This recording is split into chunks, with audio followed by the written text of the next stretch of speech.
Hello, everybody, and welcome to Out of Mana, the video game podcast where we talk about games from the past, present, and upcoming future, along with some of the hottest gaming news.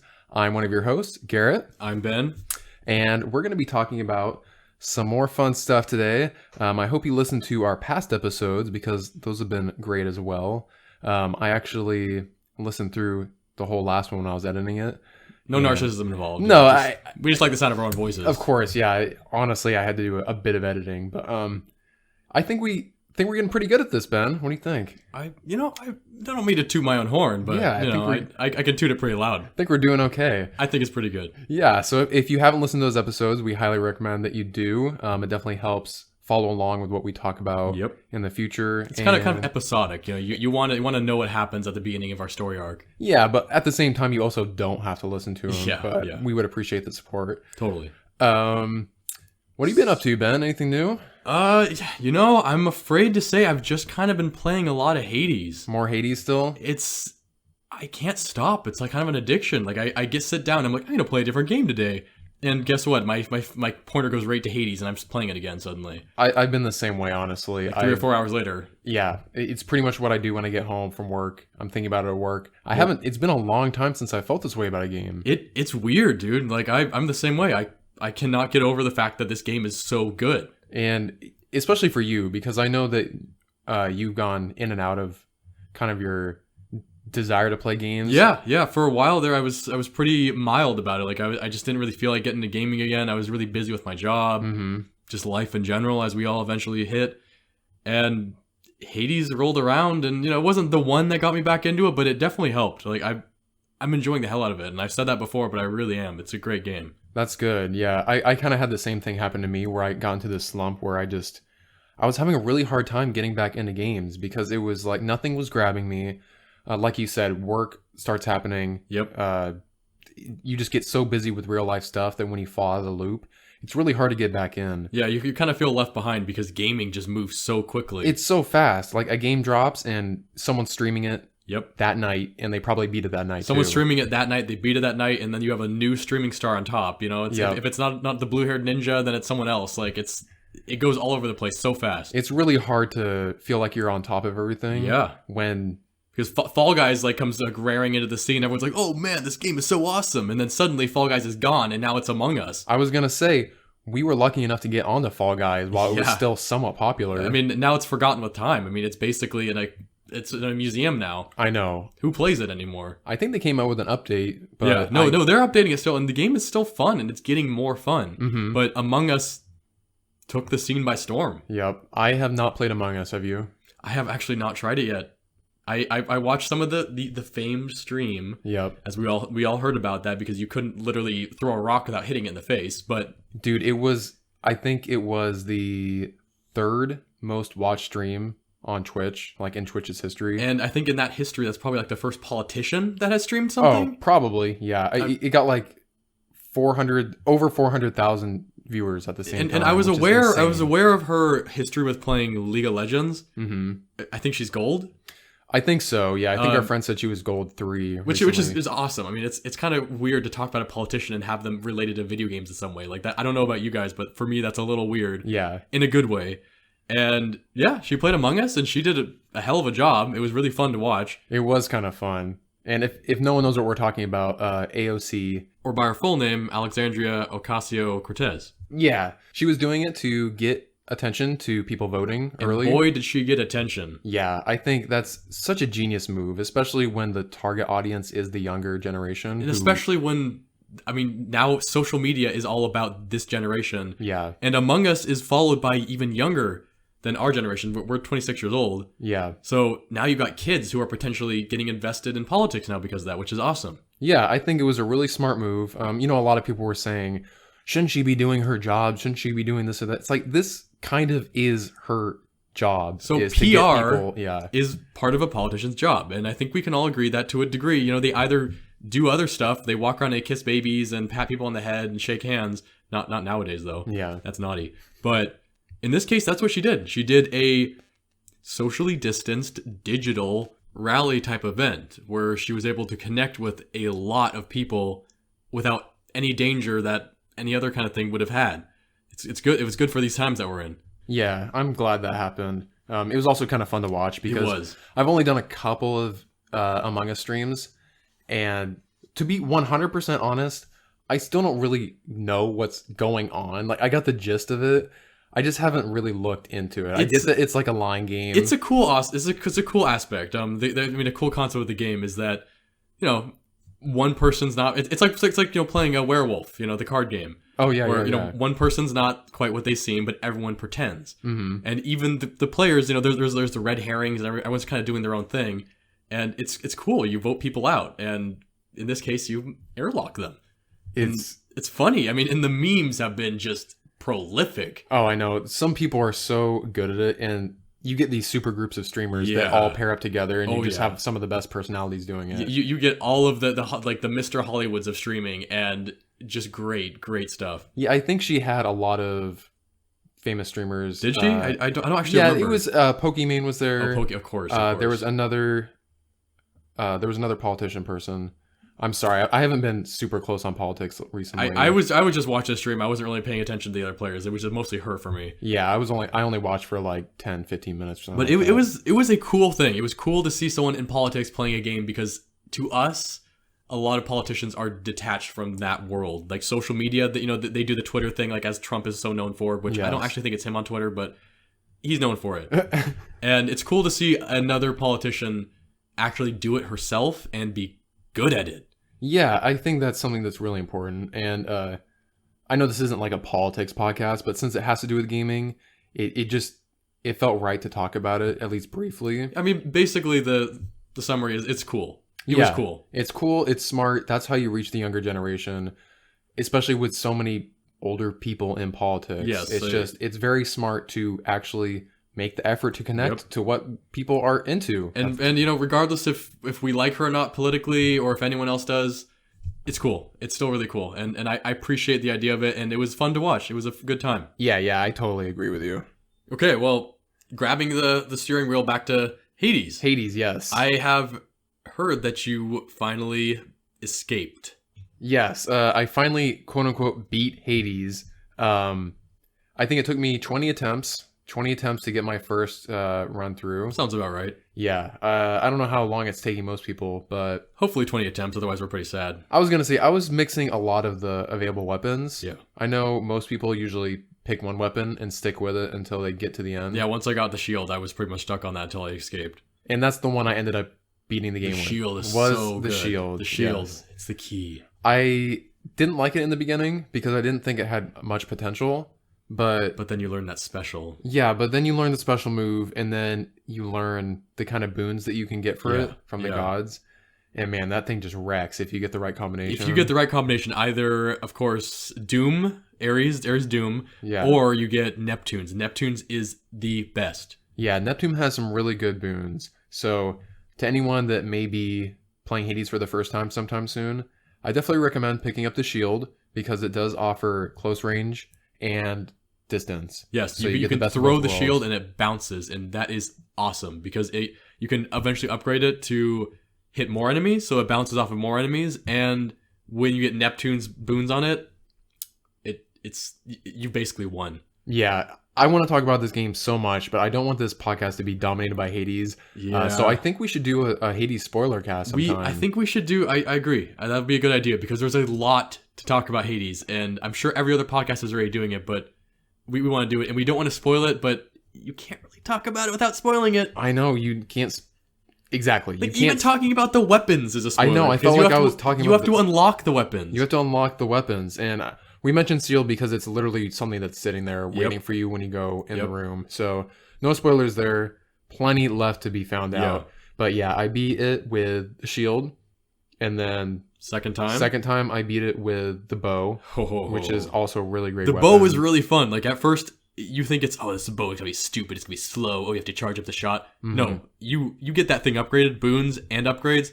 Awesome weapon. Yeah. So the thing about the weapons is that they have their basic attacks to begin with, but you can get these boons to transform how the weapon. Actually, they're not boons. The they're weapon upgrades. Weapon upgrades. It's the hammer. Yeah. Yeah, it's this hammer.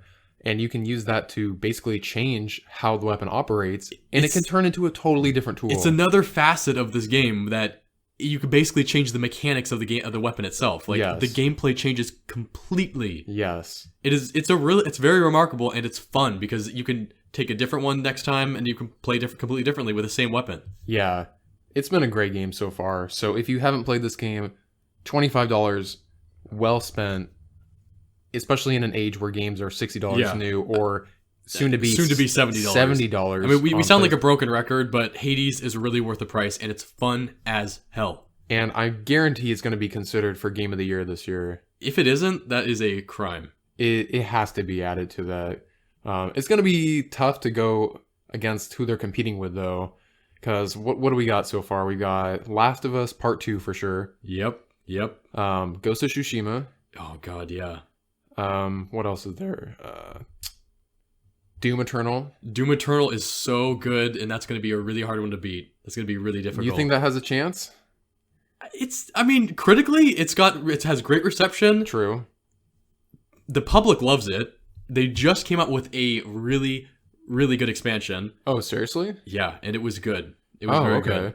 So, Doom, I have a feeling, is going to be a hard one to beat. But for all I know, what do I know? They might completely go under the radar. Who knows? What's funny is that I recently played Doom 2016 in preparation for Doom Eternal.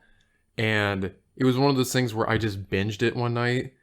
Actually, like a couple nights. And Doom Eternal came out like the next week. And I wanted to buy it because I was in the Doom mode. But I kind of burnt myself out with Doom because it was just so much. It is so fast paced and there's so much going on. And I was just like in this headspace where I needed to take a break from that. It's a very kind of overstimulating game in a sense where it blows your mind as you play it. And Doom 2016 was a great release for like a harken back to the original Doom because it just takes that concept and just updates it for current generation. And then you get Doom Eternal, which takes that exact same thing and just does it again.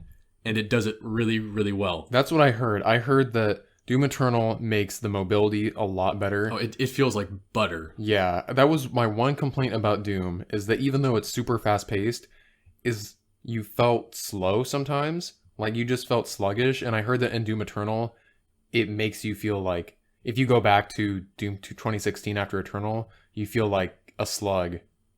I mean, basically, that's correct, yeah.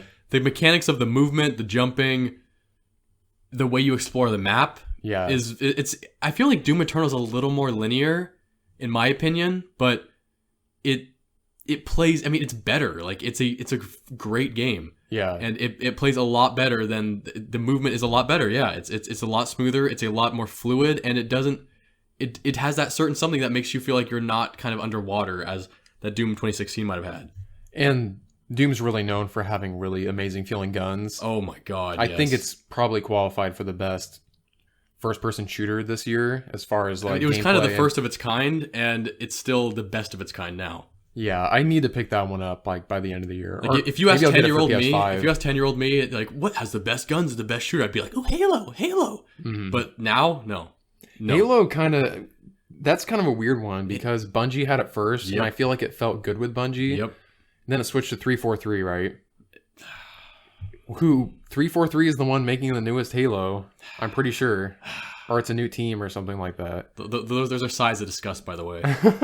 I'm not happy with the other Halos. I mean, shoot me, but I'm not happy. Most people don't like how the story went for the most part. The multiplayer was hit or miss. I think a lot of people didn't like Halo 5. I haven't looked at any of the critical stuff. I've ignored the series since then. Honestly, since Halo Reach, I haven't played multiplayer. Halo Reach was the crown jewel in that crown of Halo, and that's kind of it for me. Like, you can stop there. Like, Halo 3 was amazingly fun, then Halo Reach was amazingly fun. Like, Halo 1, 2, 3, Reach, all great games. And then anything after, ODST. It was interesting. Was good. I mean, that was a good game. But yeah. It was kind of like an in-between. Like, it didn't feel like a full game. But like anything. You're not playing as Chief. You're playing as one of the other Spartan guys. That's the same thing in Reach, too. You're not playing as Chief either. Oh, duh. Yeah, you're right. I forgot about that. Reach felt like a full-fledged game. And God, that ending. I mean, we won't say a spoiler because, it's an old game, but who knows? Maybe no one's played it. But good. Very good game. And then anything after that, you're just like, what the hell is happening? Why is this happening? Which one did we play the most? Was it 3 or Reach? It's kind of a toss-up, dude. Because I think we definitely started multiplayer, like our online multiplayer we played on 3. the ever-loving hell out of 3. Like, a lot of 3. I mean, we played a lot of 1 and 2, of course, too. But when it came to 3 and matchmaking and, like, doubles... Yeah, the duos. We played a lot of that. Doubles, yeah. And, you know, Halo Reach continued that legacy. Played a lot of that, too. So, I honestly, I have a hard time saying because we played a lot. Yeah. I think we were better in Halo Reach. Because we had the practice from 3. Yeah. But we spent more time in 3. Yeah, we picked up pretty well after that. But then, again, after Reach, the Halo ball dropped and can't really say much more after that. I mean, you could always go play Destiny. That's what Bungie's up to now. I The did guns play feel Destiny. really good. I did play Destiny and I didn't... You weren't a fan. It felt kind of hollow. It's kind of a... You gotta... It's a taste. It felt like Borderlands without the progression. Yeah, I could see where you're going with that. Like, because Borderlands is a kind of, you know, very gamey, ooh, well, everything's happening in this world, there's a lot to do. But, like, you do something and it's done. In Destiny, everything feels kind of pointless. I can see what you mean. If you're really not into, like, end game kind of stuff, because that's all it really is you play through the story's kind of cool, you go to some cool places, but then it's all about grinding your levels, getting gear, and getting ready for those end game raids. It's a mash of Halo with MMO quality to it. Like, yeah. It has a massively multiplayer online quality to it, and it just didn't jive with me. Like, I didn't like that combination. I know a lot of people love it, and great for them, but it didn't jive with me. It's funny because I played a ton of Destiny 1, and I ended up making these random British friends on there. I remember. I basically was looking to try to get a raid, and I couldn't find anyone because I didn't know anyone in real life that played Destiny for some reason. At least on the X. That's when I was playing on my Xbox One. Ooh. And everyone I knew had PlayStations at the time. So I'm like, okay, I don't have any real friends to play Destiny with. So... But then you got some fake British friends. Yeah, then I got some fake British friends that turned into real friends eventually. And we ended up playing so much of that game. Like, I remember you talking a lot about it. Amounts of I remember Destiny. you talking a lot about that game. And I wish I liked it. I wish I did. I tried Destiny 2 as well. We played that. Like, we played that. And I think you were even on the same length as me. Like, it just kind of, you were like, okay, this is cool. And then you just turned it off one day and you're like, I don't really want to play again. It's funny you mentioned that. So, agreed. When we both tried it, I wasn't feeling it that much. I also wasn't in the space to be going back into another big online game where I'm like, I think that was back when I was working 2 jobs. I'm just like, I don't have time for this. I work every single day at this point. I sense a but, though. But I did go back. I went back, I think it was 5 months ago now from today. And I got into it. I ended up getting all the way to the end. Didn't do any raids, unfortunately, because I didn't, again... Is it really the end if you didn't raid? What no. about your British friends? Where are they? They're on Xbox still, unfortunately. Wow. And I don't... They played a lot of Destiny 2 when it first came out, and then they hit the end, and that was earlier when people had a lot more problems with Destiny 2. I guess it's gotten better, and there's a new expansion coming out right in time for the next generation, like PS5 and stuff. It's the, trend of the generation. A game comes out and problem. Oh, we update it, now it's good, now play it. Oh, we've moved on. Yeah, we've kind of moved on. And so I got to come back to it years after it launched, to where I think it's free. You can get on there for free, basically. You just don't get any of the expansions, which is kind of like the meat of the game is the expansion. I mean, we tried to do that with Elder Scrolls Online too, though. Yeah. Like, when Elder Scrolls Online came out, we were like first into it. We jumped into it. We got the beta. Yeah. We were beta testers. We got the emails. We were super happy about that. Man, played it a little bit, and it was like, oh, this is sweet. This is awesome. Yeah, Elder Scrolls Online. It's online. Yeah. And you're like, but it's not really that good. It was just such a weird situation where, yes, you're in the Elder Scrolls world, which is awesome, and there's so much of it. Yep. Especially at this point, you can. Yep. They have an expansion for almost every area. Almost every area. So I mean, we returned to the game when Morrowind expansion came out. When that was fun. Like, because Morrowind is the top of my list. Morrowind is my favorite game. I love Morrowind. I will never say a bad thing about it. But the Elder Scrolls Online version of Morrowind, it didn't quite do it. It wasn't hitting the same spot. I mean, maybe that was just me in my own headspace. Maybe I was kind of going like, oh, I'm not really into this right now. I don't want to get... I mean, online games haven't really jived with me. Yeah. Since we stopped playing World of Warcraft. Like, I tried to get back into RuneScape. No. I tried to get back into anything. No, I played some other ones called like Dragon Quest, or I don't even know. Like I played a bunch of online games and I just never got sucked into them very much. And I think that was a problem with ESO, is that it didn't quite do it for me. And the combat for me felt it was pointless. It was one of those pointless, dude. They're just these damage sponges, and you're just pressing this button, and it feels like your attack's not doing anything. Yeah, I was playing a tank character, and I'm sorry, my World of Warcraft terms, excuse me, but I was playing a character that I was deeming a tank, and I was trying to get down like a series to do with my attacks, like, oh, I do this first, I do that second. I remember that. It felt useless. Like everything I did felt useless, and they were constantly aggroing all the other party members. And it's I can't stop it. I'm sorry. You were doing all the aggro attacks, and it wasn't working still. Like it felt useless. This game work? And the game is beautiful. It's really well designed. It looks like the original game. Morrowind looked like Morrowind for the most part. But it didn't. It was a puddle. Like you're like, oh, this looks deep, and you try to jump into the puddle, and you hit the ground immediately. I couldn't do it. I guess that's kind of what happens when you get an MMO like that. Yeah. Because you have so much content, it can't be that deep. It's all about just, it's... I mean, that's the problem with an MMO and when we first played Guild Wars 2. Guild Wars 2 was a big deal. We were like, oh, this is going to be awesome. We're going to play this. And they had the new dynamic quest system. Like, at the time, that was a very new concept, where dynamic quests. And everyone's like, oh, that's going to be awesome. The quests keep... like going on, and we could just keep on having fun. Well, you play the game, the dynamic quest turned out to be, oh, save the farmer from these evil jelly blobs or whatever. So you kill the blobs, and you're like, sweet, I did it. And then the farmer's like, yeah, woohoo, my farm's saved. And then 5 minutes later, the blobs are all back. It just comes back again. After hours and hours of playing through areas that all did that, felt pointless. It just lost its taste. Yeah. I mean, maybe that was my headspace. I'm sure everyone has their different experience with that, but for me, online games have been hard because I kind of want some progression that feels solid. Honestly, I think it's just kind of our age too, and we played so much of it in the past. I think we're just sick of MMOs. And World of Warcraft, despite its lack of creativity as far as doing anything different, like the game looks the same as it did graphically. Well, and they brought back vanilla, so literally the same. Literally, they just keep rehashing the same thing. And nothing against World of Warcraft. I mean, they have a formula, and they works. know what people like. The gameplay is great. Yeah, they're not really innovating as far as anything goes. I think apparently the new expansion for it is supposed to be really good. I've heard good things, but I've had to kind of release my grip of the World of Warcraft world because I can't do it. But where was I going with this anyways?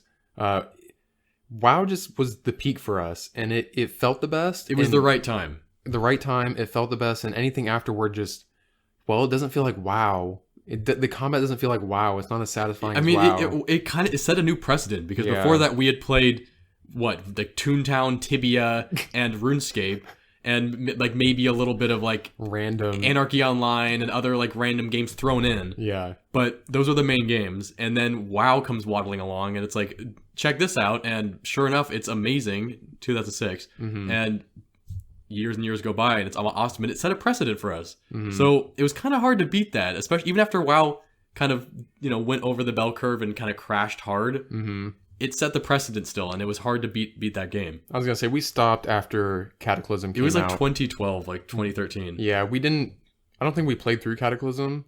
The most we played was Wrath of the Lich King. Yeah. That's the one where we really tried to get endgame and like endgame. And we did. I mean, we did. We did. Well. We got really good gear, actually. With Cataclysm, we played through most of it. We got to the area that was like an Egypt knockoff, and it had like an Indiana Jones weird cutscene. Oh my god, I remember that. Like I remember like the Indiana Jones cutscene where you're like on this airfield, and it's the full like shot for shot thing where the guy gets pulled into the propeller, and I just remember watching that going like, what the hell am I?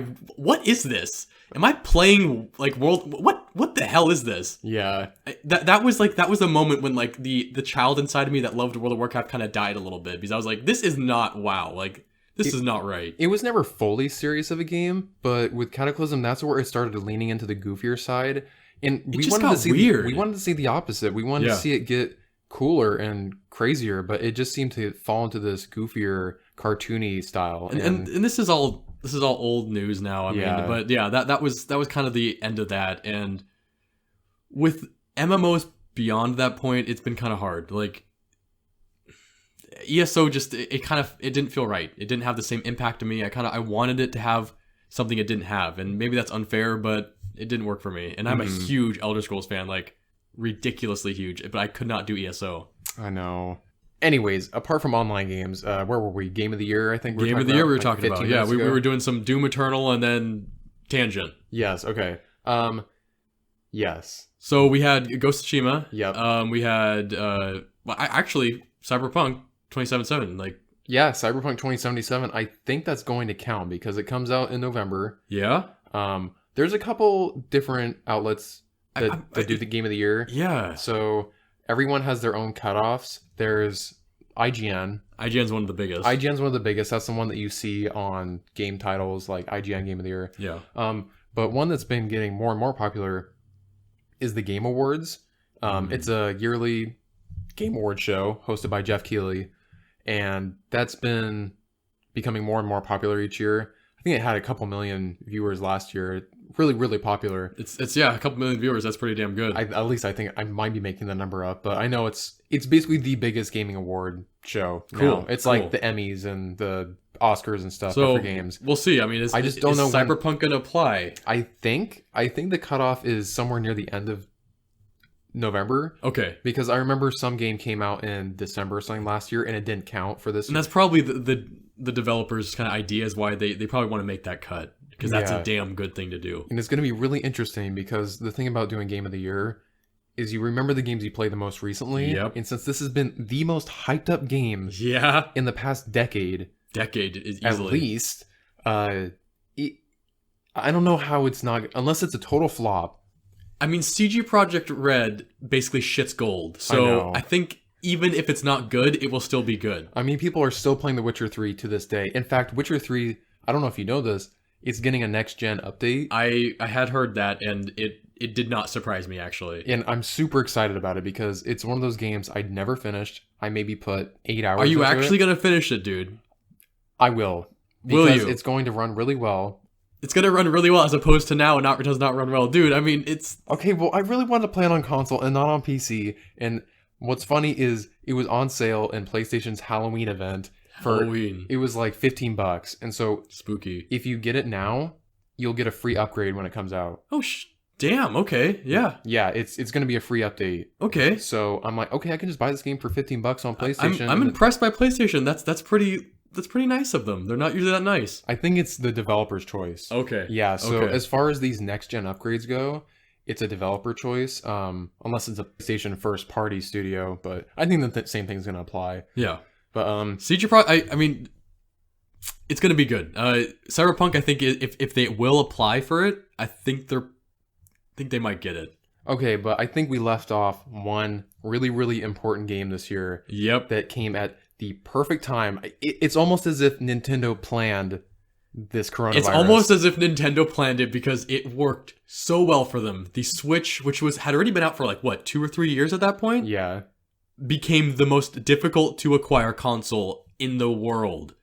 And Nintendo came strutting out onto the stage and they slapped it down. They said, Animal Crossing, you guys are stuck at home. You're going to be playing this, right? And everyone's like, yes, we are. Yeah, the release date couldn't have been more perfect. It plopped right when, at least in California, when the shelter in place started happening.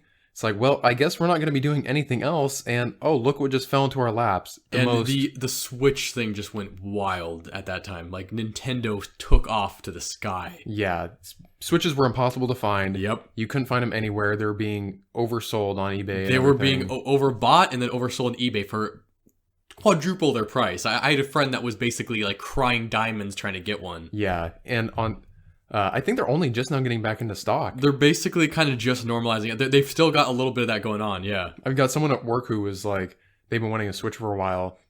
One of their coworkers found a Switch at a different Target or something like that from like far away, like an hour away at a different place, and they had to pick it up for him because they haven't been able to find a Switch. People have been having to like travel to different department stores, like doing like fellowships of the Switch to like get a copy of a Switch or even the game they want. Yeah. So yes, Animal Crossing: New Horizons was a great game, and I think it's going to be a strong contender. It was it's a cultural moment. It is a cultural icon at the moment, even. Because people who didn't even play video games saw everyone playing this and are Yep. like, okay, well, I need to hop on board. Everyone from movie stars to anyone you can think of in the world was playing it. Like, I think Yeah. Elijah Wood, like, had some famous moments where he was, like, popping into people's islands or He something was, like that. yeah, that was the big thing on the internet. And no, it's a big thing. I played a lot of it. I really enjoyed it. It's really fun, and there's a lot more to do. They released the diving aspect, so you could dive for some items in the game, which was really cool. Oh, cool. I forget the character's name, but you can buy the art, either fake or real art from him, and that was really cool. That's all stuff from the old games. So from Animal Crossing and New Leaf and everything. So they've been updating the game with more content. This is Halloween month, so there's been a lot of Halloween stuff going on, which is all spooky stuff, all going fun on right and now. like, you know, cool spookiness and ghosts and pumpkins, mostly pumpkins. But my housemate is a big fan of the game, and he's been playing it a lot more than I have, badgering the hell out of me to play it again.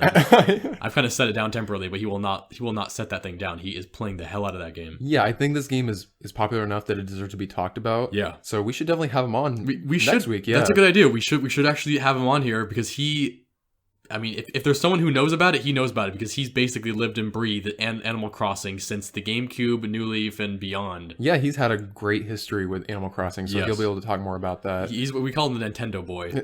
Yeah, because he plays it. It's all he plays, really. It's is all Nintendo. he plays. I cannot get him to play anything else but Nintendo. And you can't really blame him because Nintendo they really do just make so many hits. They don't miss. They have a very specific quality of their games that never misses. Yeah. And their fan base is solid and strong, and their fan base will basically eat anything they feed them on a spoon. So yeah. It's funny because I haven't seen my Switch since Animal Crossing came out. I wonder where that is. Yeah, I hope it's being used. It is, of course. Sydney, if you're listening, you should probably play the spooky Halloween update. Basically, I let my girlfriend borrow my Switch so she could play Animal Crossing, and that was back in April. And it is a long time currently ago the now. end of October, and I haven't seen my Switch since, which is okay because I had a ton of games in my backlog on my PlayStation. Yeah, and you've been plowing through them. So I've been was plowing good. through them, and It was good for Sydney. I was just wasting my time on Smash Bros. Honestly, Yeah. it was addicting, and I just had to like take a break from it so I could focus on other stuff. But yeah, I definitely think it could win. Animal Crossing is going to be just like Doom Eternal. Yeah. It's going to be a good contender. It's going to be a tough contender. And the thing about Game of the Year is it's almost always some kind of super narrative game. Yep. So you always get this super story. Last of Us 2. Last of Us 2. That's the thing. I keep thinking Last of Us 2 because despite how much controversy it had, it's still something it's a great game. I mean, it got a lot of the people fans felt betrayed by it, but I think a lot more people loved it, and it's really strong. It's going to be a strong contender for it too. I mean, it got a lot of great ratings. I mean, like IGN 10 out of 10. I always bring up IGN because that's the news source I get my gaming news from. But pretty much everyone gave it a 9 out of 10 or 10 out of 10. It's a well-made game. I haven't given it a try yet, but I've seen some gameplay of it, and it is beautiful. Yes, I haven't played it either, which is surprising because You were a big fan of the original. I was a big fan. I actually got to it really late. Yeah. Like really, really late. And it was because the beginning was really hard to get through. Didn't you play my copy of it? I did. Yeah, because I was never a big fan of it. I played it and I just lost interest halfway through. You know, bad on me. But Garrett played through it and he loved it. The thing is, yeah, the first run I played when you watched me play it when we were living there, I just couldn't get past that hump in the beginning because it's so slow. Nothing's really happening. And I think a lot of people had the same situation. Me being one of them. Yeah, and once you get past that, the story opens up a lot more and it gets a lot more serious and the worlds get a lot cooler. Yeah. And I'm so glad I pushed through, and I'm sure this game is going to be Last of exactly Us the 2 same. looks like that and more. And I again, it had the issues with people not liking the character arcs. Yeah, which But- I haven't heard anything about. Yeah, I mean, I just know very basic amounts, so no spoilers for me. But basically, it has some interesting reactions from the public. It's not what people wanted Yeah. to happen with the characters. And But it's still a really strong contender, and chances are, storyline. It's a great storytelling game. Might win. I think the top 4 are going to be Animal Crossing New Horizons, Yep. Ghost of Tsushima, Doom Eternal, Doom Eternal, Cyberpunk 2077. if it fits. Yes. We're not sure on that yet because I don't want to lock that in.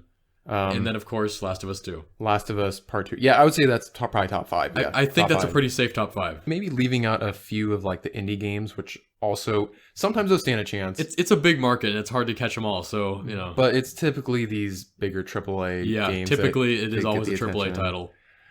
But that's our top 5. So you guys should let us know what you think. You can let us know on social media at pod out of mana. That's going to be on Instagram and Twitter. Yep. And we just set up an email too, right? We do have an email now. It is podoutofmana@gmail.com. Perfect. Yeah. So we'd love to hear what you guys have to say about that. If you guys think we're wrong, if you guys want to suggest something different, maybe. Yeah, let us know and we'll talk about it on the next episode. Yeah. So apart from Game of the Year, I recently learned about this game called Clone Hero. Oh, yeah. And if anyone has ever played Guitar Hero, it's basically a PC software program thing where you can play old Guitar Hero games and custom songs that people have built just through your PC. And all you need is an old Guitar Hero or Rock Band guitar and some kind of way to connect it to your PC. Anyways, I've been looking into it for a few months now because a couple of my friends started playing it. And you're a big fan of music games. And music games are like my top. He's a ridiculous fan. I mean, like he used to spend his time at Round 1 arcade. Yeah, playing DDR. What is it? Like 2 or 3 times a week? It was like twice for when I first started there playing Sound Voltex and DDR. Yeah. It was like 3 times a week. It was a lot because I was just going right after work, and I would just as someone who has no rhythm, I could not play those games because I stand there and I'm like a lane, from just unable to dance, unable to get any of the rhythm down. So you did good though. It's tough, unless I'm basically you have a dead fish. Like rhythm. so Garrett with his ability to do that loves those games. I love them. I've been playing them since I was young. Yep. I mean, I got DDR on the PS2. I think it was Supernova 2. I remember you playing that at my house sometimes. You and my sister loved to play that game together. Yeah, you get that soft mat. I'm sure everyone's probably seen it at least once in their life or played on it.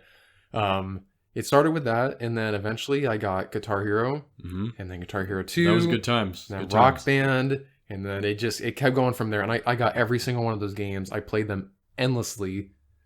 When I wasn't playing World of Warcraft with you, I was playing Guitar Hero. We were usually doing Guitar Hero, then we did Rock Band, we did Rock Band too, and that was fun. Yeah, like I remember we would play online sometimes. That was really bad, but like it was still fun. It was such a great co-op experience. And since Clone Hero has been announced, like I remember you were talking about it a lot, and then we had the strange coincidence that you could get the controller you needed for it. Yeah, so the other day I was like, okay, I'm really gonna commit to this. I'm gonna find a guitar because I don't have one anymore. So I was looking on like Facebook Marketplace, eBay. I'm like, oh, do I really want to spend like $40 on some old thing? And so he mentions it to us, my housemate and I, and we say, oh, there's 2 Wii Guitar Hero control modes at the thrift store. I'm like, I can't believe my luck because it's literally in the top 3 recommended controllers is the Wii Guitar Hero one. I got the Guitar Hero 5 Wiimote. And the reason it's so good is because there's a third-party adapter that someone created. It's like RAFnet. They create a adapter for Wii.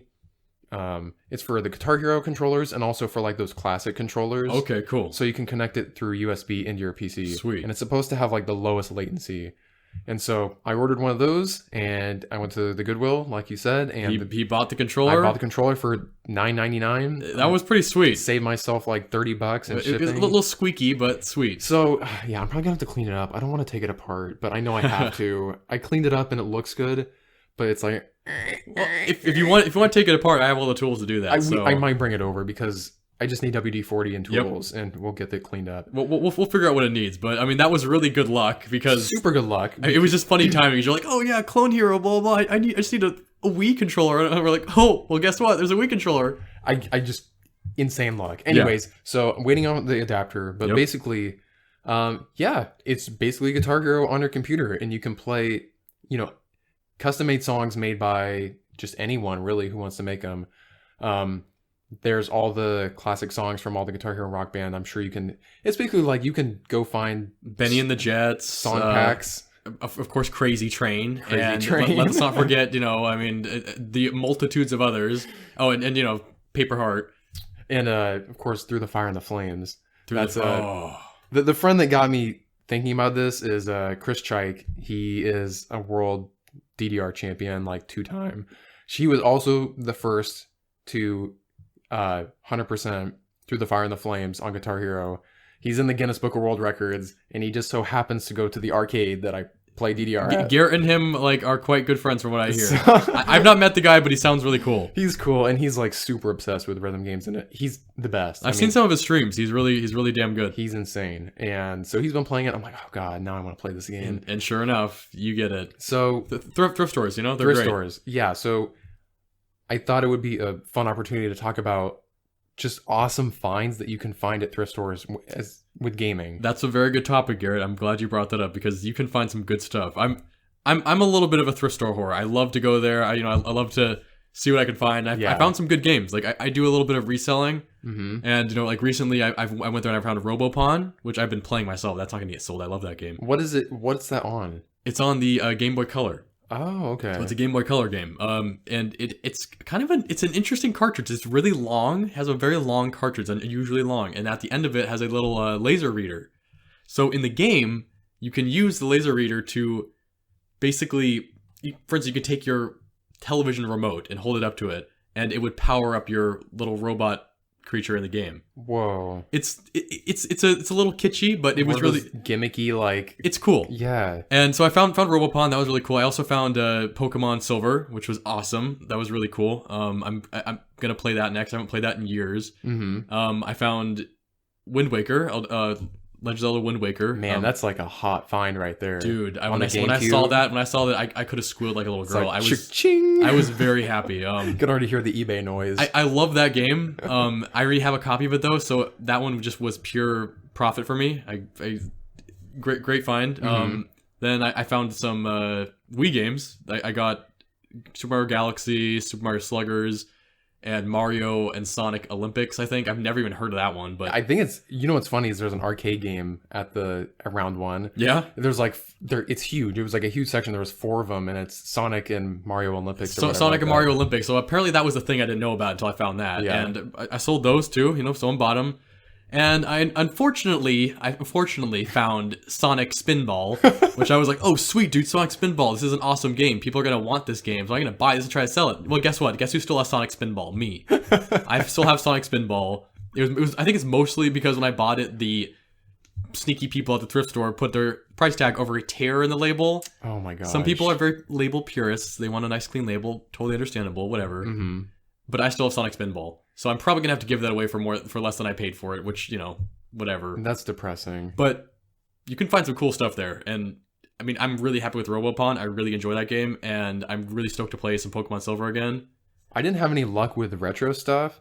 But, man, a couple weeks ago, I think it was about a month ago now. Oh, yeah, dude. I walked in there, and it felt like I was walking into a GameStop. They were giving it away, basically. There were so many PlayStation 4 games. Sealed. There were some, I got 3 of the 4 that I bought were still sealed. Oh my god. And they were like games from the past 2 years. And they were if I had a grave, I'd be rolling in it because I was so upset I missed out on that. They were $4.99 each. I got 4 games for $20. I got Days Gone. Oh yeah. Neo. Uncharted Lost Legacy. Yeah, that one. And Detroit Become Human. Yep. He got a great set of series of games all unopened for like nothing at Goodwill. And I left some of them behind because there were some games I just wasn't interested in. Well, he could see like one of the sales associates with like watery eyes that wanted to buy some of them. Oh my gosh, the sales associate there, he was like guarding it like he was like it was Cerberus. He was like the Cerberus of the underworld. Yeah, you had to throw a big juicy steak to distract him for a second so you could grab the games. I waited like 15 minutes. He was just like chilling there, like slowly checking the inside of every case. He was probably hoping mommy or daddy would come by and pick him up for him. It was almost comical because it was obvious like he knew it was a treasure trove. It was. I mean, no offense against him. I nothing against him. My buddy works there, so he's a good guy. But when you work at a thrift store, it's really unfortunate because you see stuff you want and you have to watch it get sold. So I know exactly how that guy feels because I worked at a thrift store as a teenager. I know exactly how that guy feels. So if he was guarding that stuff, I know exactly why. Garrett was the asshole. I was the guy that you wish didn't come and like, Yep. oh, I wonder what's in Goodwill today. Oh, wow, look at all these. Look at all these games. I think I'll buy all of them. Well, maybe I'll just leave enough so someone could have something, but I gotta take the good ones. I basically took the good ones. You got the good ones. Days Gone. I've wanted to try that one forever. I heard it was awful, but I still want to try it. I know. I mean, Ben Studio, I think it was their first game. I mean, I remember the previews for that. That was like a big deal. Like, ooh, look at how many enemies can be on screen at once. They're crawling up the walls. Yeah, it was like all the enemies are called freakers. And I guess the whole thing is there's so many of them. And I don't know. Have you played it yet? No. Is it still sealed? I opened all of them. Ruh-roh. Well, I'm gonna play them. The thing is like I bought those and I was super excited about it. Yeah. And then PlayStation comes around. Yep. And PS5 announces, hey, so with your PlayStation Plus membership, you're gonna get access to like 25 of these classic PS4 games. All of which? And they were like all the games that I bought. I'm like, oh my god, seriously? Well, you know who's not going to get a PS5. That is true. You are welcome to borrow these games. You know, like, yeah, your little Misa here wants to play those games too. So, if you want to be kind and throw me a little coin witcher, like, go ahead. Of course, I will. I'm going to be so busy. I just thought about that. I have so many of those games I never played. And I'm sitting on these. Yeah. Meanwhile, Cyberpunk's going to drop like day one. Cyberpunk is going to be right on that. And that's along with Miles Morales and Demon Souls. Demon Souls. Demon Souls, man, I want to get the console just for that. I'm so I know. I might not get it on launch because it's going to be $70. It's going to be $70. That's a lot more. I think my tactic is going to be, as much as I want to play a next gen game, I might just get one. I might just pick one and play that one. Demon Souls. It might be Demon Souls, and then just wait on the other ones until they go down in price and just play all the You'll classics. get a lot of play on Demon Souls, so that'll be a good choice. Yeah. Because that's going to be awesome. I mean, there's no way that's going to be bad. I'm probably jinxing, but I mean, it's going to be good. Yeah. So, yeah, check your local thrift stores. We may just be really lucky with ours because just the community that we're in, I think it has a lot of younger people. Our community's pretty good, but also the younger the community, the less chance you're going to find good stuff in a thrift store because everyone's going to the thrift store for the same reason. That is true. Some of you might even have better luck than us. Like I collect records and I go to the thrift store to find something good. I never find any because all the other people go in there, all the hipsters go in there with their curled mustaches and get them first. So I'll just never forget that time during the when we were we had to evacuate. It was the wildfire California evacuations. We evacuated. There was a thrift store, so after a few days of getting set up at the spot we evacuated to, we decided to go to the thrift store. And I go there and I'm like, oh man, there's no records here, whatever. So I talked to one of the associates and he's like, oh, we have a bunch of records in the back. Like, I'll pull them out for you. And I'm like, what? Yes, please. Oh my God, this makes my entire evacuation. Thank you. He does that. And as he's pulling them out, this other guy comes sauntering up behind me, like one of the nobodies from Kingdom Hearts. He comes up right behind me and he's like, oh, are those records? Oh. And then he just starts plowing through them like a machine. He dived. I've never seen someone dive into a barrel so quickly. I was being aggressive, but I'm not an octopus. I've only got so many arms. So there's 3 barrels of records, and I was only able to go through one. And this guy is like duo barreling them. They're barreling them. Like he's grabbing one out of one barrel, one out of the other barrel, like going through both of them at the same time. And after a while, I just set the records. I was like, I'm not gonna fight this. Like, I'm gonna leave. I'm getting angry. He was trying to be your buddy the whole time. Oh yeah, he was talking to me. He was all like, "Oh yeah, man, what do you blah blah?" And I said, Motown. Yeah, no, I was like, "Oh yeah, I like prog rock." He's like, "Prog rock? Who's into prog rock? Lamos." And it's like, okay, dude, whatever. Sorry, I like a music you don't like. Excuse me, princess. So, oh my gosh, thrift stores are fun. The point being, thrift stores are fun. Our thrift stores don't really have a lot of stuff because there's a lot. This is California. This is the Bay Area, California. There's a lot of collectors here, but you can still find cool stuff. And I go a lot because I enjoy reselling and I enjoy finding stuff to keep. Did you ever get any consoles from thrift store? I did. I once got a N64 from a thrift store. I have an original N64. Excuse me, but I did get an N64 from the thrift store. I did sell it a long time ago. I bought controllers before. That's a really good one to do is to buy controllers because people always need controllers.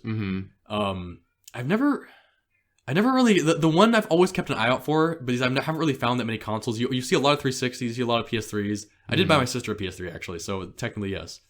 But I've been wanting to find the original Xbox with the translucent green case.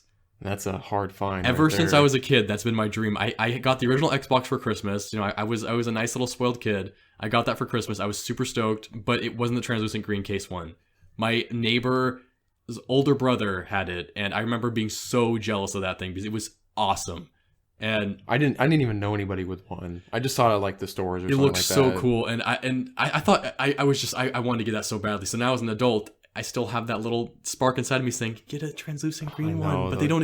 You can't buy them anymore except off eBay, and I don't want to do that. I want to find one. Yeah. So hopefully one day I'll find one. It really does hit different when you find it at the thrift store, and it's like a tenth of the price that you would have paid on eBay. That's the same with record collecting. Like you could buy it for $50 on eBay, or you could find it in the thrift store for $2, and you get the thrill of the hunt. Yeah, you find the diamond in the rough. It's fun stuff. Like collecting is fun. Thrift stores are fun because it's a gambit. Like you don't know what you're gonna get. Yeah, 100% agree. So full endorsement. Check out your thrift stores. You might find a hidden gem there. You might find an old game or a new game and have some good time. Yeah, like, I mean you can have a lot of fun with thrift store finds. And I was gonna say now is gonna be actually not now, but I would say December, January are gonna be some really good times to go hunting. So Garrett hit the point on the head. As someone who has worked at a thrift store, right after Christmas is when everyone opens up their gifts and goes like, oh, a new flat screen, ooh, a new console. And what do? They take the old console, they take the old flat screen, they take the old whatever. I mean, it can be anything, honestly. Yep. And they bring it to the thrift store. All that stuff will be in the thrift store. So early January is a great time to find good stuff. And then comes spring cleaning. Yep. Spring cleaning is the second time to find good stuff. So early January, go to your thrift store. You can find some flat screens. You could even find a really cool gaming chair. I've seen some really awesome ones. Have you seen gaming chairs? I have. Wow. You can find them, and instead of paying $250, pay God, those are $10. so overpriced, dude. Those are racing chairs. So post Christmas, good. Spring cleaning, good. Like good times for games. Yeah, because the 2 new consoles are going to be out, and everyone's going to be like, Yep. well, I don't really know what to do with my PS4 or my Xbox One now, and GameStop's not going to give me any, if GameStop's even like still open at that point. or eBay too. Like eBay if you don't have a thrift store to go, that's a good time to check eBay too, because people just want a clear space. Yeah, a lot of people just don't want to take the time to sell. They don't really. They want it. A lot of people just want stuff to go away. I'm kind of one of those people. I just want it to go away. Yeah, they have Spartan spaces and they just want it to stay clean and empty. So yeah, totally. Yeah. So on to something totally different and random. Okay. I was randomly searching like Elder Scrolls stuff, and I happened upon this thing called Skywind. Ooh. Which in it, you're speaking my language now. I know.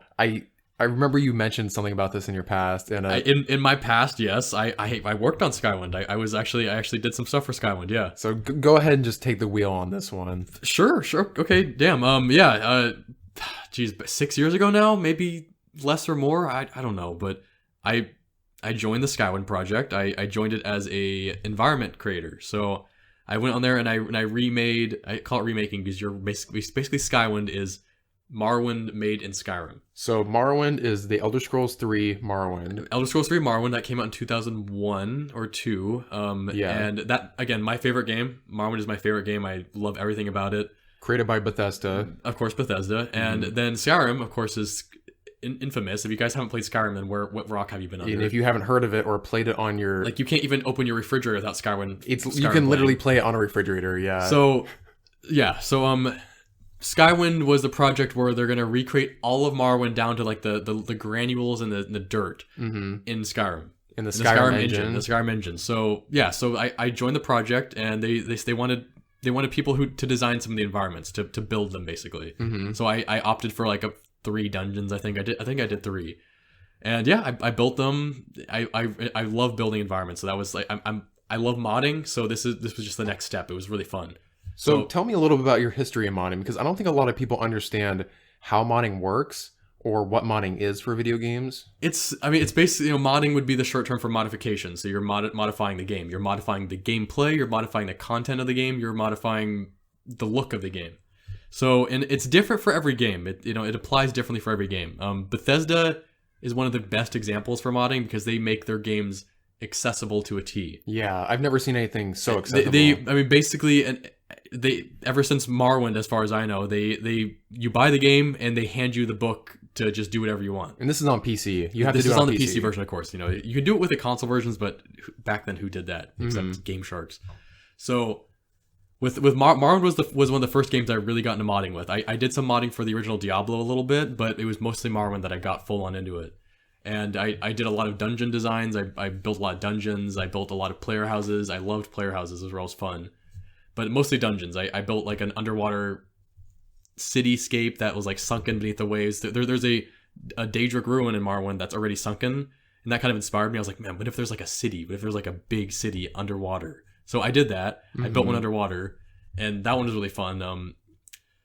I built a lot of other dungeons, and then I built some player houses. I built a player house in the middle of the Red Mountain. That was cool. I don't know why I built it there though. That was an awful location, but it was kind of fun.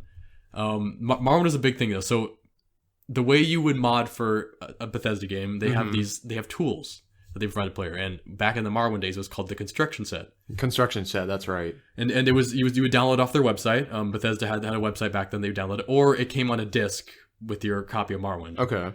So you had the construction set. You would start up. It kind of looks like a music editing program, or I mean, I guess if you do video game design at all, or anything similar to that, like a video editing, like it looks like a video editing program where you would have like a box that had all of the assets of the game. And then you have a game window, quote unquote, that you could see into the game, and you could drop the assets into it and move them around and position them. Mm-hmm. So that was Morrowind.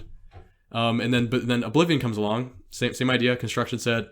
I modded for that one for years and years as well. I remember your Oblivion was the most, because Oblivion is where you introduced it to me, and I tried it a little bit, and I don't have the patience for it. It's like any other software, whether it's video editing or music production.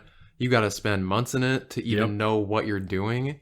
The construction set's actually a very accessible interface. And it was. As far as it goes. But yes, if you're not familiar, or you're not really just, let's be perfectly honest, into it, then you're not going to like it. So yeah, I mean, with Oblivion came out, I tried to introduce Garrett to it. I basically did like a little crash course with him. I was like, we're going to build a house. And we're going to do it together. So I'm going to be on my computer, and you're going to be your computer. And I'm going to tell you what assets I'm going to use, and you're going to do the same thing so you get an idea of what I'm doing. Mm-hmm. And we did, and he did. But it was just like, it was so incredibly simple, and for how long it took me. And then like he opened up one of his other projects. I'm like, you got to be kidding me right now. I'm like, why am I even bothering? It's like you just started learning how to play piano, and then you look over and Beethoven's right next to you, and he's just like playing with his eyes closed. It's just like, why am I bothering? Yeah, it was funny with Garrett never quite got into it, but I wasted a lot of my teenage years modding just for fun. Mm-hmm. I released some of them. I don't think those are accessible anymore because they were on the GameSpy site, and I think all that's gone now. And that's the cool thing about modding is you got to create all these things, and then you could upload it to the internet. You could get it for free, and then people could just download what you created, and it's like having a whole new game. And you got some really creative, awesome people who made some really cool stuff, like some really, really good stuff. With Oblivion, one of my main things I made was I wanted to make a new continent. So I made a new continent, and I made up all this thing. It was going to be a continent where the Aelid ruins of Oblivion were not ruined. So they were still in the... I mean, I was making up my own game canon at this point. That's so cool. This was all creative stuff out of my stupid little, 13-year-old mind. So I made a big continent. I retextured all the Aelid ruins to look fixed and look normal. And I built cities, and I made NPCs that I guess is what they looked like. And I mean, I'm saying this kind of laughingly because back then it was really serious. And now I think about it, I'm like, man, I didn't know anything about the canon of the game. And so I spent a lot of time on that. It was a big continent. I made 2 big Aelid cities. I made 2 like imperial cities, like with the human characters, because they were like encroaching now. Mm-hmm. And so I had the idea was to have some contention between them, and it was a big project. It was really big. I never fully finished it, but I had a lot of good times doing it. You had so many cool projects, and you would finish them or get really close to it. And you wouldn't upload it. It was I didn't always upload them because I felt like they weren't really that cool. Like, I don't know. Like, it was that weird perfectionist thing where like this most like 99% of people would think this is awesome, but like there's that 1% of me that doesn't think it's good enough. Yeah. And basically it's not 1%, it's like 90% of me where I'm just like, this is not good enough. But then the other percent's like, this is really cool. Which is crazy. I mean, I also I did an underwater city thing in Oblivion as well, like I did with Morrowind, and that one was actually really good. I pretty much finished that one. That was an Aelid ruin underwater, and you would access it by swimming really deep into the water, and then you would go through a hole, and it would spit you up inside of it, basically. Wow. I designed a lot of elaborate traps that involved, like, the player walks to someone, the door closes, and gas fills a room and kills the player, stuff like that. It was a dungeon crawler. I think it had like 4 or 6 levels. I think it had 6 levels, and it was cool. It was really cool. I should have released that one. The ones I did release, I released mostly house mods. I would finish those, and I released those, and I mean, they're gone, I guess. I mean, they were on GameSpy. I don't know if they're still on there. I haven't looked. Yeah. And then Skyrim comes along. Well, I guess before Skyrim, I did Fallout 3. Fallout 3 releases. Also by Bethesda. By Bethesda. I played the original Fallouts, but then Fallout 3 comes along, and it's a Bethesda game. It's, as they called it, Oblivion with guns. Mm-hmm. Which, yeah, it kind of was. Pretty much, yeah. So, Fallout 3, I did a lot with Fallout 3 too. Fallout 3 had the construction set as well. They called it the Gek, because it was the Fallout's version of the construction set. Oh, I see. It was the Gek. I modded a lot. I made a pre-war city. So basically, it was a city that was still destroyed, but it was. I did a very BioShock theme with it. I went for a very like Art Deco BioShock theme because I really liked the idea of that, and then I threw it in the game. And then I did a thing where like the player could find records, and they would be able to take the records and like add more music to their radio stations by doing that. Wow. I never finished it because again it was too ambitious, but I made a lot of I built most of it. It was usable. I mean, you could access a lot of it, but I never finished it. And I think that's so cool is because this is such a great entryway for people who are interested in game development, level design, model textures. It is extremely accessible for them because all of those things apply. If you want to be a texture designer, if you want to be a model designer, if you want to be an environment builder, or a script writer for dialogue, story, whatever. And even like you said, you were putting songs into games. I was. Like you said, the record thing. You can do all kind of stuff. It's just so cool. It was a great segue for that kind of stuff, and it didn't really pan out for me.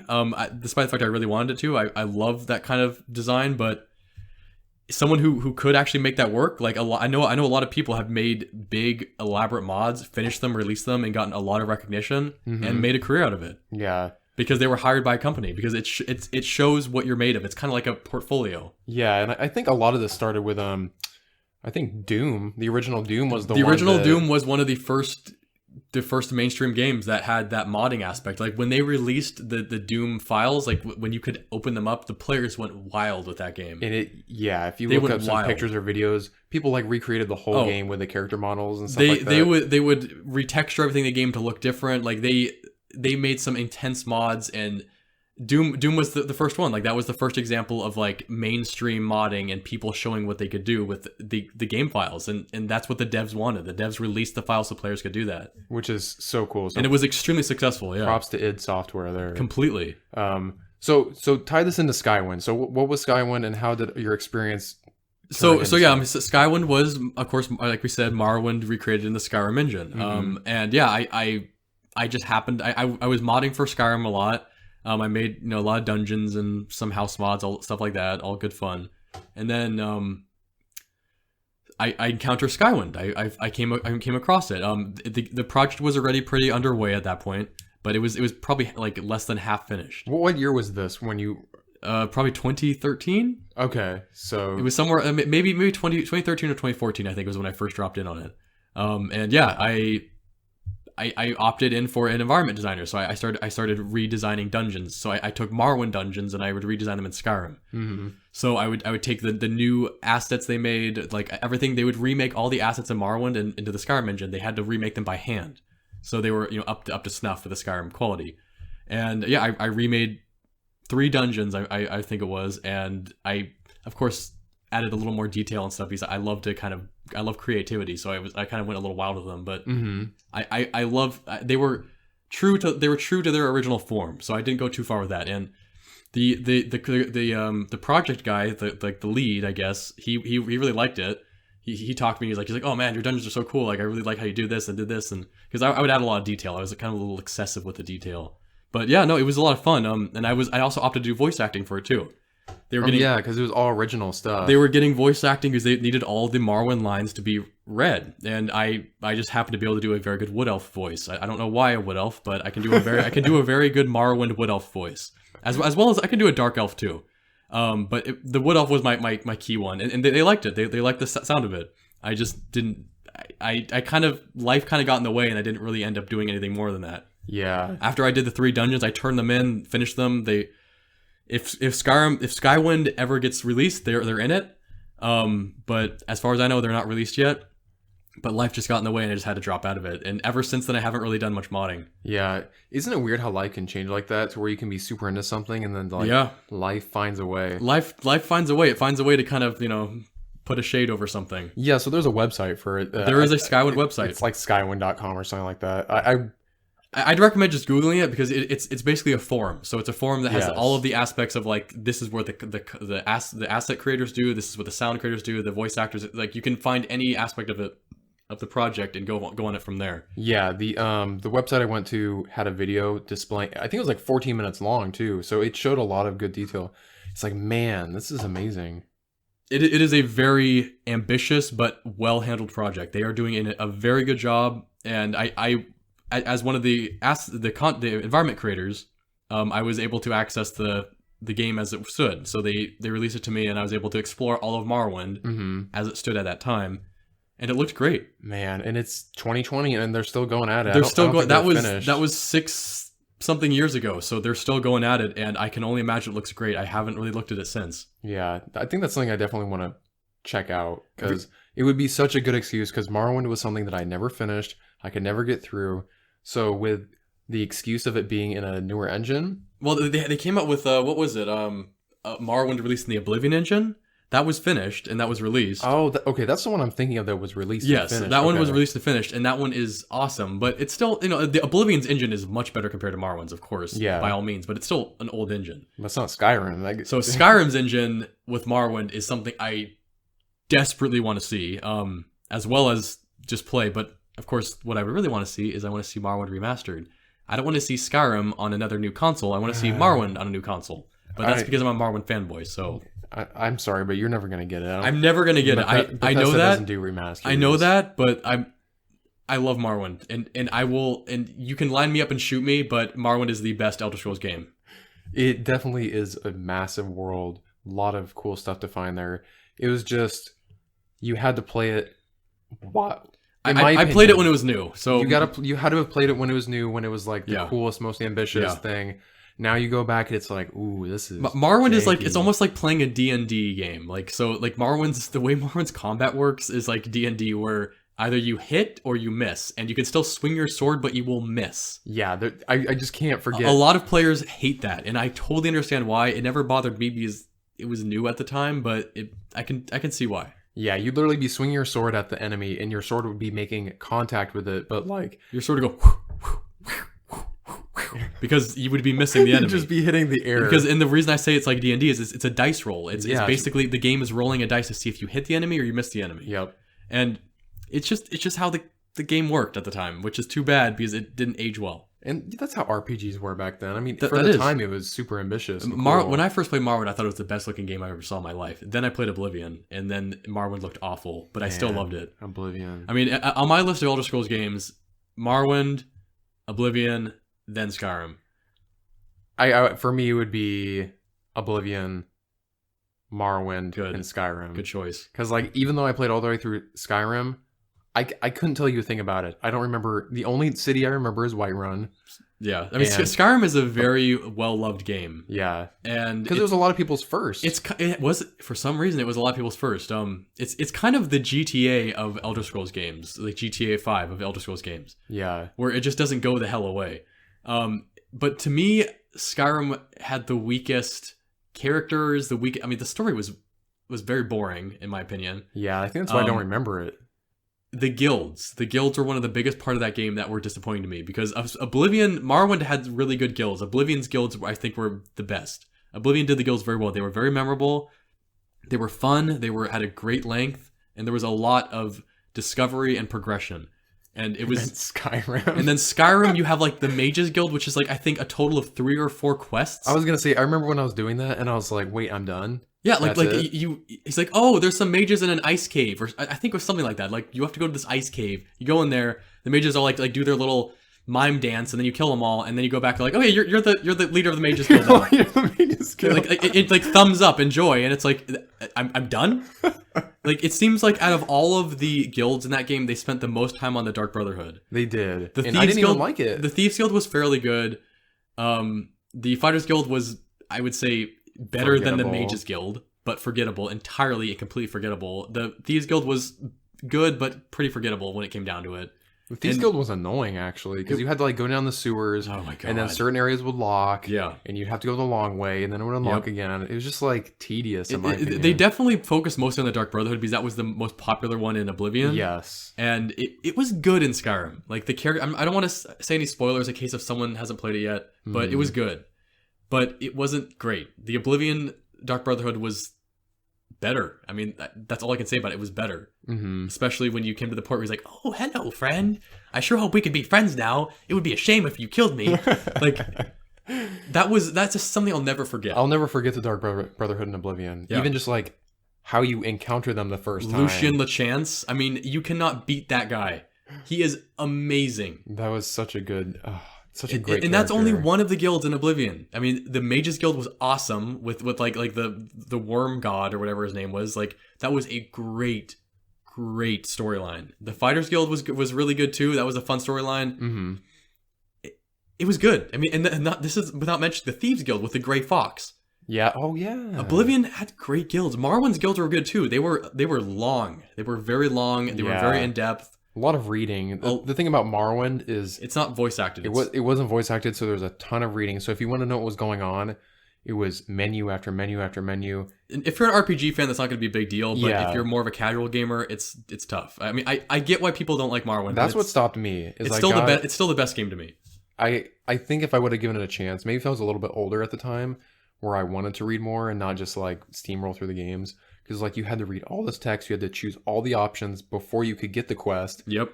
And then there's no quest markers. You just have to read your diary.